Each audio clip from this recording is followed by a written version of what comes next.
It is an honor to be here with this distinguished panel and with Jan Hutchins.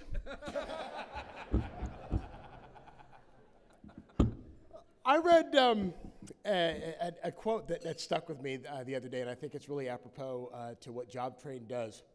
Today's pain is tomorrow's masterpiece. Today's pain is tomorrow's masterpiece. And I thought about how that has worked in terms of my own life.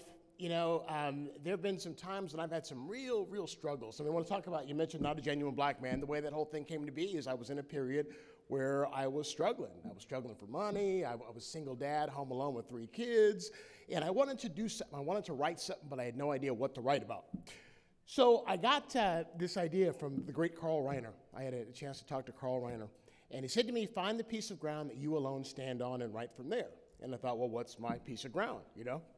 So one day I'm at KGO Radio, where I'm doing a weekend show, and I'd been out on the road for a couple weeks, and I come back, and there's all this mail piled up. And in talk radio, mail that comes to the physical post office comes from 2 sources, old ladies and whack jobs. That's it. Nobody else writes it. Just old ladies and kooks, which makes the mail kind of easy to sort through. So I'm going through the second mail, old lady, death threat. Old lady, death threat. Ooh, death threat from an old lady. Then I come across one that's typed with an actual typewriter. I'm thinking, what antique shop did this come from?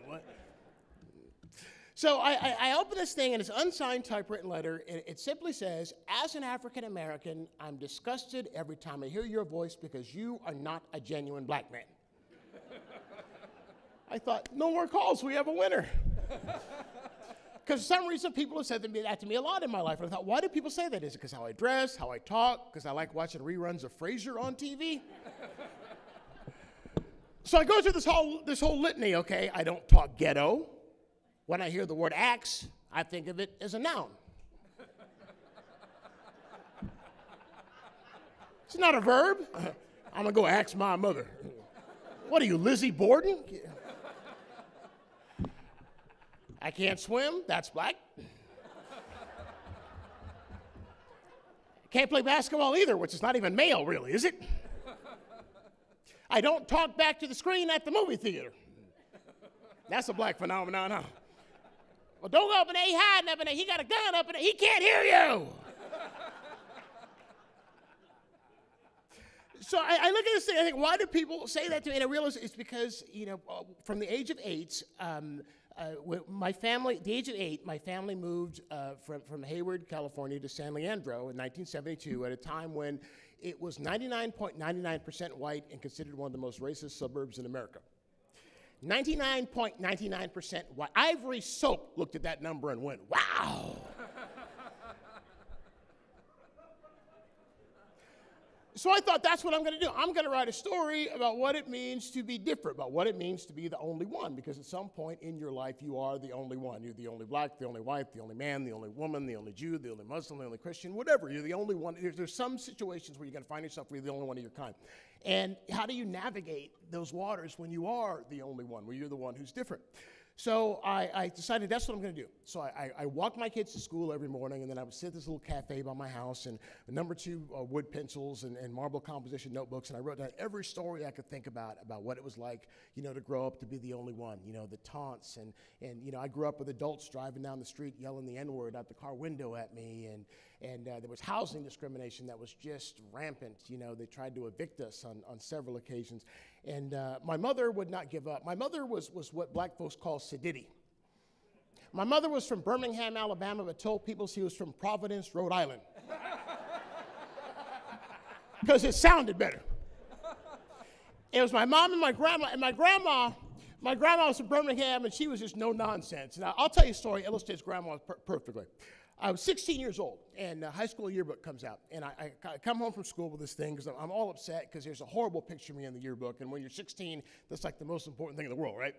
So I come home with this thing. Oh, Grandma, look at this picture. It's awful. It's horrible. It's terrible. And she says, well, the camera can't take nothing but what's in front of it. What you expect the camera to do? Thank you for your kind support.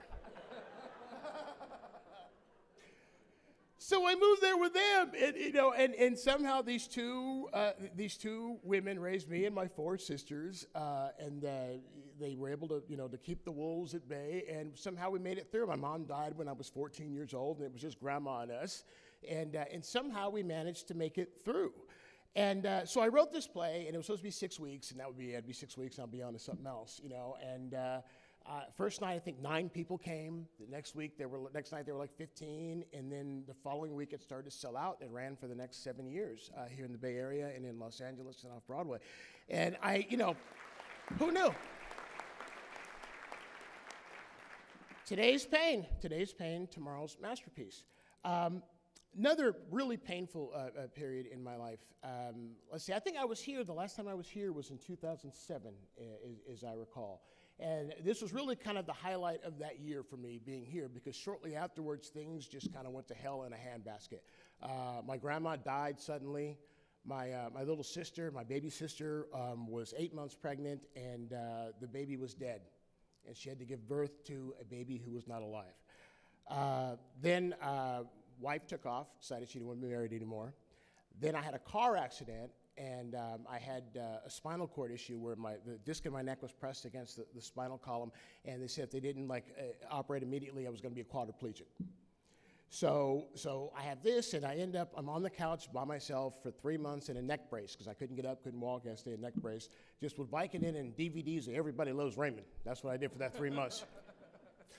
And I got, I've been a depressive since I was a kid. I suffered from depression ever since the time I was a little boy. And it got bad. It got really, really bad. And it got to the point where I decided I wanted to end it. It was so depressed that that's what I wanted to do. And I went to a gun shop, and I bought a gun, a .32 caliber Beretta Tomcat. And there was a 10-day waiting period, there is in the state of California, before you can get a firearm. And about 6 days into this wait, I talked to my parish priest, and I had an epiphany, when he told me to try to walk this labyrinth. I can barely walk, but he says, walk this labyrinth at Mercy Center in Burlingame and just ponder the question, why are you so depressed? Why do you want to do this?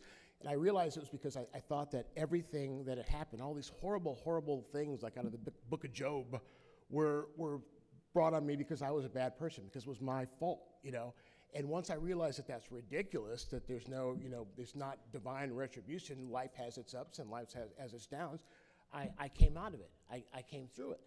And that experience, I thought about doing something with this is 2007, so 6 years ago. So I thought for about 4.5 years about doing something with this, but I didn't know what to do until some good friends of mine had a nephew who, 15 years old, was so depressed he laid down in front of the railroad tracks in Oakley. And I said, okay, I got to tell this story so maybe I can get people, if you're feeling that way, to talk to somebody, tell somebody. So I wrote this show, The Waiting Period, and same kind of thing, couple-of-week run. I didn't know what was going to happen. The subject matter, it's funny, but it's also heavy, and I didn't know what was going to happen with it. And folks have been very kind, press is very kind, and it's been running now we're in our 15th month with that show in San Francisco. And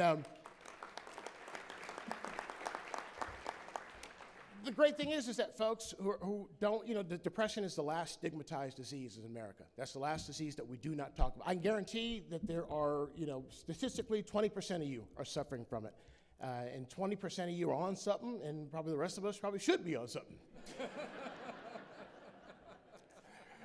But again, it's today's pain is tomorrow's masterpiece. Again, who knew? And that's the way this all ties together. That's what JobTrain does. When I hear the stories I heard 6 years ago, the stories I'm hearing today, about some of the extraordinary people who go through JobTrain, go through that program, and the rough times that they had in order to get there. JobTrain takes today's pain and creates masterpieces. So please continue to support this wonderful program, this wonderful organization, and thank you very, very much for having me.